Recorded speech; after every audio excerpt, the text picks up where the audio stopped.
have a young horse, I like to get all my equipment out and everything set up before the young horse comes into the barn, because that way I don't have a reason to leave it unattended, and that leads to fewer mistakes being made, and it's a safer situation. So I'm going to go ahead right now and get my surcingle and my lunge line out and get my rope halter, and then we'll get to work. I don't usually believe in using treats to entice horses, but the one exception I do make is when I get them from the pasture, I do when I call their name. It's a good habit to get into, and hopefully she'll listen to me today. The other thing I do is I always use a rope halter underneath a bridle, at least at the beginning, because it makes the signals more clear. And I get her from the pasture with my rope halter because I'd like her to know that when she has this on, it's time to work. Niki! Come on!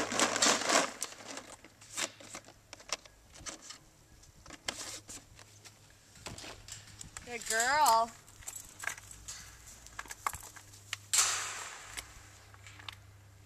We're just getting used to treats. There you go, good girl. Okay. Good girl.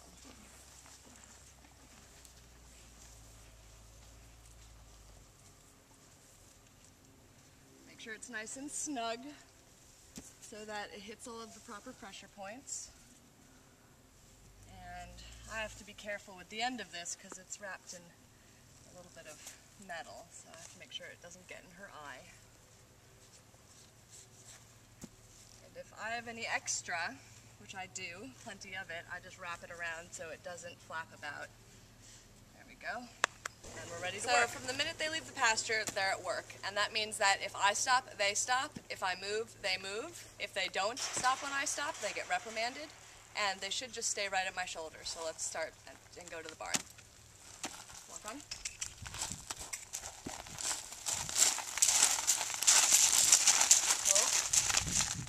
Girl.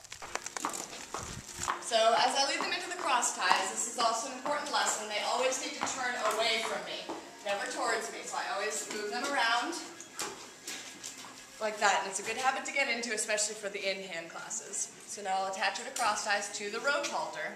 And that way, if she chooses to fight against it, she's going to feel it right away that she is fighting against it. Whereas a halter, she may break it before she realizes that she's gone too far. So the first thing I do when I get into the ring is I practice backing up and getting out of my personal space. This horse has a tendency to be slightly pushy, and I want to make sure she doesn't get into my personal space and we get into a dangerous situation. So what I do to teach the horse to go backwards first is I use a verbal signal, a tactile signal, and a visual signal. And eventually you'll find that you'll be able to get rid of the tactile signal and the visual and just use your voice. So we're going to start by standing in front of her, and I'm going to use the pressure of the whip, or of the rope, sorry, on her nose, the visual signal of my hand going back and forth with my finger, and the clucking noise and the verbal cue back. So let's see how she does. Back, back, and if she doesn't listen shortly and she doesn't go back fast enough, I make the signal more intense. And I ease off once she gives it to me. Now she should stop when I stop and stand where I put her. And then you should always bring them back to you, or else they're always going to be too backed off. So I crouch down, that's the signal that she can come and approach me. And I apply pressure and I say come. And the pressure goes away once she takes that step forward. Come.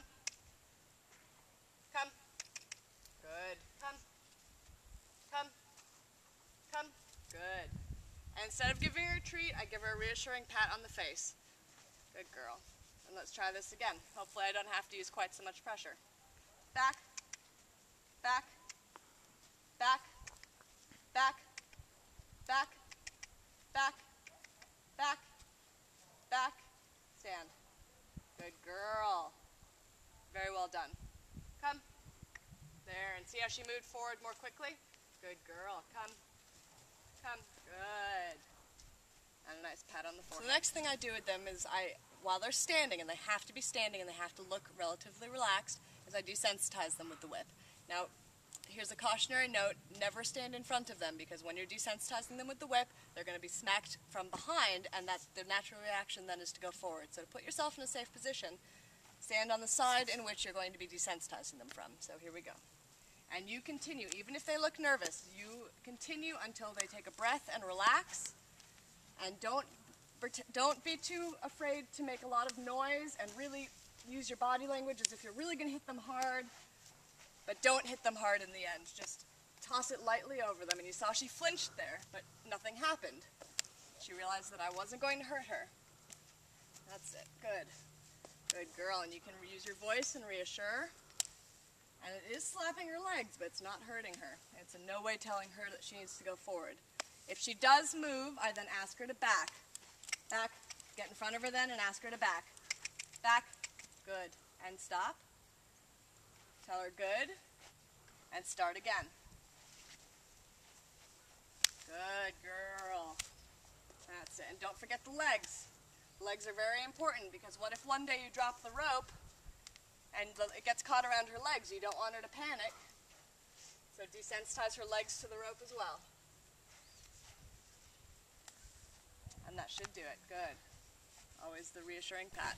The next exercise that I like to do with my horses is I use the rope, which is quite thick and strong, to take their legs and stretch them forward. Now this does a few things. One, it helps them stretch. Second, it gets them desensitized to the rope. And third, I want to see how resistant they're going to be. And they're not going to be able to get their leg back until they give and allow me to maneuver it and then eventually put it back down. So let's see how she does.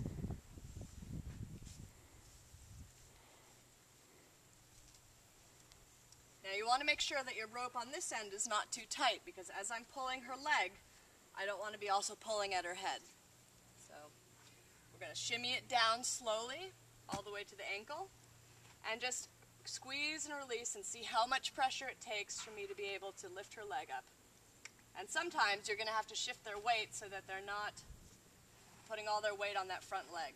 And now see, she wants to kick it away. Now I'll hold it here until she gives it to me. There, good girl. And she can look at it. Good, and she can take a step forward if she needs to. Good. But the trick is not to let it go until she gives. Now let's do a back leg. Tell her where you're going. This is why it's important to desensitize them with that rope first.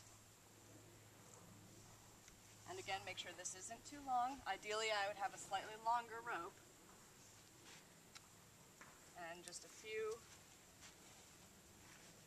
squeezes and stretch it forward. Good girl. And place it down. Good, and give her a pet. And you do it with both sides. It's very important that every exercise is done on both sides. The next exercise is an exercise to find out just how resistant she is in face pressure. Now you'll see that I have nothing attached to the bit just yet, but I do have my rope attached to the side of the rope halter. And when I pull, these knots are going to exhibit pressure on her face, and rather than resist against me, she should give to that pressure and bend towards the pressure. So we're going to put the rope over her wither.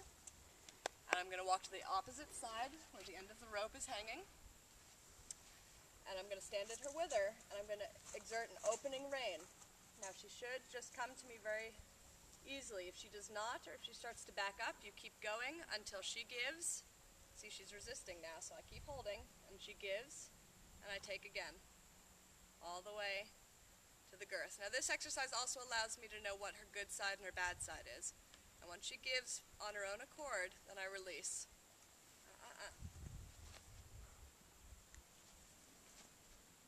Good. Good girl. She gave there, so I give her the rope back. Good. And then always both sides. As you can see now, I have my whip. And before I teach a horse to lunge, I want them to be completely desensitized to the whip. Now I know that sounds counterproductive, but I don't want to scare a young horse with the whip. I want them to be respectful of it. So first and foremost, I stand directly in front of them, and I'm going to slap the whip back and forth as hard as I can, making as much noise as I can, and I'm going to hold them, and hopefully they will just stand. If not, I continue to do so until they do stand and realize that I am not going to hit them with the whip. So let's see how she does. And if she walks forward, she needs to back up and stand again.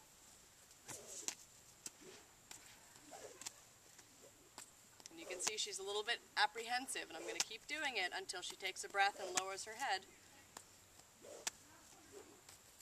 Good girl. And I found that if you do not make eye contact with them, back, back, good. If you do not make eye contact with them, they're less likely to move. When I do want them to move or do something, that's when I do make eye contact with them. Good girl. And you can praise them. Good. Now she's realized that I'm not going to hurt her with the whip. That's it, and both sides. Now some horses I've found will not budge to one side, but once you take it on the other side, they're, for some reason, more sensitive to it. Good.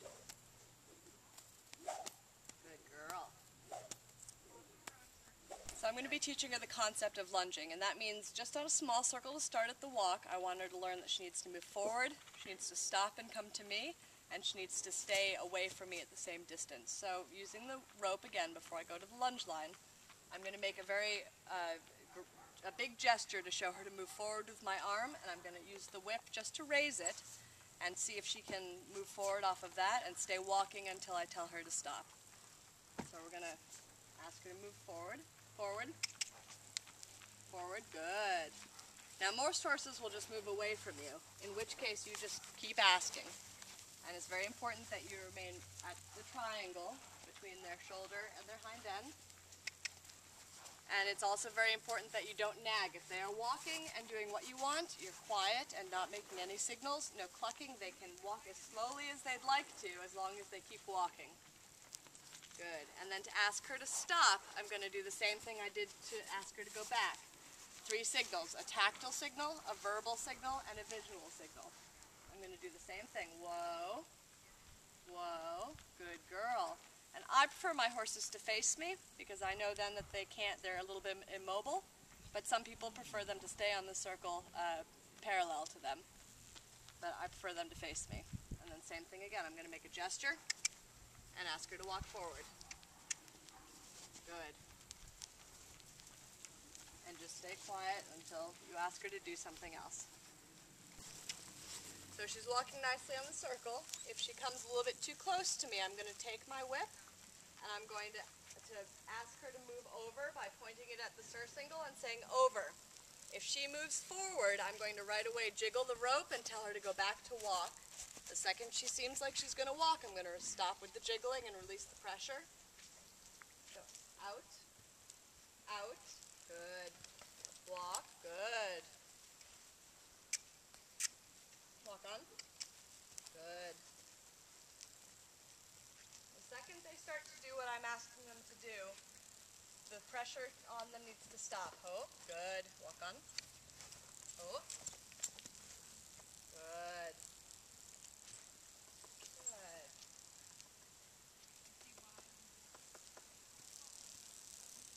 And at the end of my sessions, what I like to do to make them stop is I like to take the rope and pull their head towards me, and they should laterally move their hind end away from me, and then they should walk towards me. And by that I mean in this manner. And there's always the signal of come. Come. Good. And come. That's it. Good. And that's how I finish my lunging sessions.